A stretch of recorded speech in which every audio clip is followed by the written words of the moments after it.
Quick question. Do you want to be a YouTuber full-time like me? If yes, listen up. I have a partner today that I currently use that can help out your YouTube channel for just $1. Succeeding on YouTube is actually harder than most people think, and if I could start all over again, I would do a lot of things differently. One thing I would do sooner is sign up for vidIQ, which I've now been using for the past 2 years on my channel. vidIQ is something I use almost daily, and it can help you get discovered faster by exploiting unique data that only they offer. They've got things like a keyword inspector. You can use it to discover popular niches for potential YouTube content, and it shows you the monthly search volume for each keyword. You've also got a daily ideas feature, which can help you dream up potential new video ideas generated by AI learning. You've got data on the best times to post for your channel and audience. You've got data on what videos out there are being watched the most by your own subscribers, and much, much more. I was very happy when vidIQ wanted to partner up with me because legit they have helped my channel a ton, and now they can help you too. Hit up my link in the video description and sign your YouTube channel up for just $1. A really huge value, and big shout out to vidIQ for sponsoring today's video. All right, content time. If you're extremely lazy, like me, but you want spiky high stat armor in D2 with the goal of maybe getting a triple 100 build,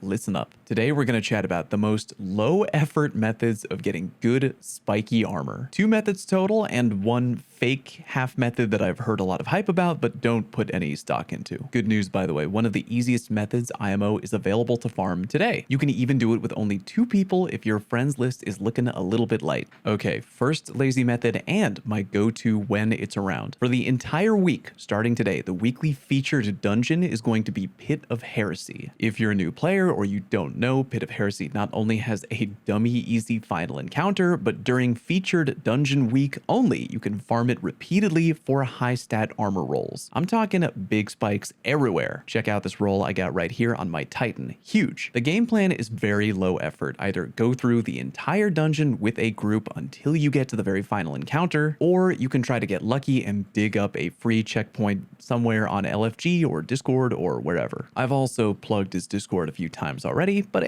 what's one more time? Check out Luxtruck's Discord. He's got an entire channel in there dedicated to literally only holding in-game checkpoints for people who need them. Doing the Lord's work, that guy. Either way, when you get to the checkpoint, load it up, wipe, save the encounter on that character, then change characters and rejoin your fire team. TLDR, hold the checkpoint on one character, farm the checkpoint on the other character. Y'all know the drill. Again, if you're unfamiliar, the encounter is really easy. Big green glowing knights out there running around, you kill them and pick up their relic, i.e. sword, then use that sword to go to one of the 3 corners of the map and kill a little mini boss. You got a Shrieker, a Knight, and a Wizard. The Shrieker is killed only by blocking. You damage it with its own attack. The Knight can only be beaten to death with the sword, and the Wizard can only be killed by the heavy projectile attack from the sword. Kill the mini boss, grab the Void Orb, head down to the middle, and dunk your Void Orb. When you've dunked all 3, damage time, and you go ahead and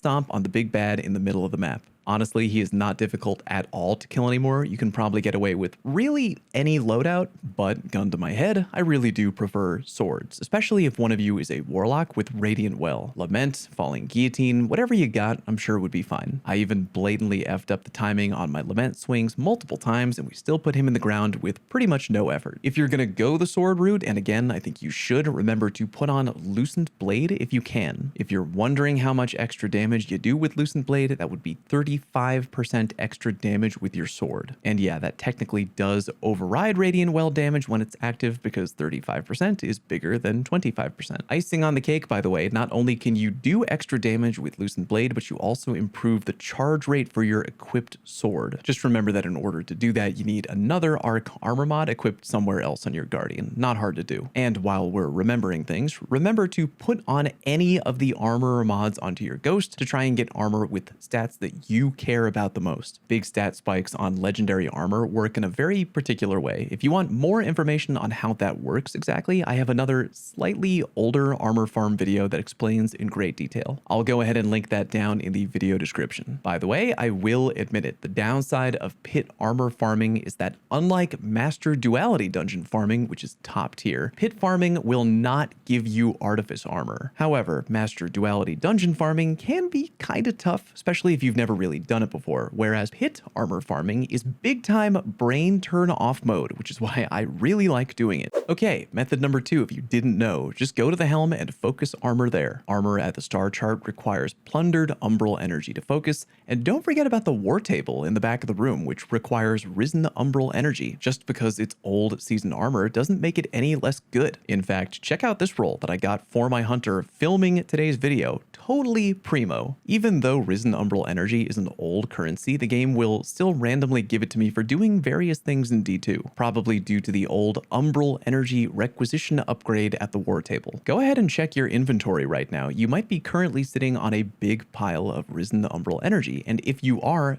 don't let it go to waste. Put an armor mod onto your ghost and go grab some potentially high stat armor. Alrighty, I did mention a quote fake method earlier. A few people have been DMing me about it on Twitter and Discord, and while I really appreciate those DMs, truly, and people keeping me in the loop, I don't think it's something you should really be putting much time into at all. That farming method would be Festival of the Lost mask farming at Eva Levante. Yeah, believe it or not, apparently the odds of you getting a high stat armor drop from Eva are actually shockingly good. Each mask will only run you about 100 glimmer each, dirt cheap in the grand scheme of things. A few really diligent players out there pooled their Festival of the Lost mask info together in the following Reddit post, which I will share below. TLDR for Titans and Hunters, each elemental helmet roll falls under a fixed RNG umbrella, which you can nudge in the right direction via a Ghost Armorer mod. Warlocks can go get apparently, because according to the research these Redditors did,